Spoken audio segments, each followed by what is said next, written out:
ছুটির দিনগুলো আমি অনেক ব্যস্ত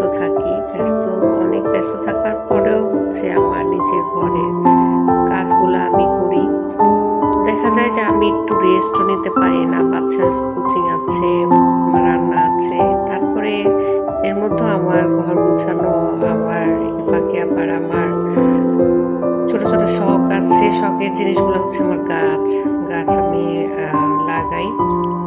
তো আমার বারান্দাতে আমি অনেক গাছ লাগিয়েছি, ছোট ছোট পুঁইশাকের চারা গজিয়েছে। এগুলো আমি অন্য জায়গায় ছোট ছোট জিনিসগুলো মানে ফেলে দেওয়া জিনিসগুলো দিয়ে আমি এই গাছগুলো সাধারণত করি।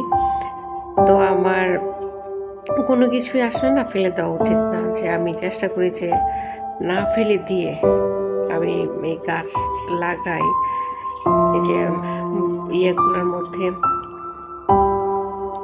পানি দিই, সবসময় আমি গাছগুলোর যত্ন নিই। আমার আগের যে গাছগুলো ছিল ওটার থেকে নতুন গাছ গজিয়েছে। তো আমার তেলের যে বোতলগুলো আছে ওটা দিয়ে আমি ফেলে দিই না, আমি কেটে কেটে আমি চারা লাগাই। তো তোমরা কারা কারা এরকম আমার মতন ফেলে দেওয়া জিনিস দিয়ে নিজে চারা লাগাও, সেটা আমাকে জানিও। আর আমার ছোট ছোট জিনিসগুলোর মধ্যে আমি যেমন যা কিছুই আমি এখন সব কিছুই আমি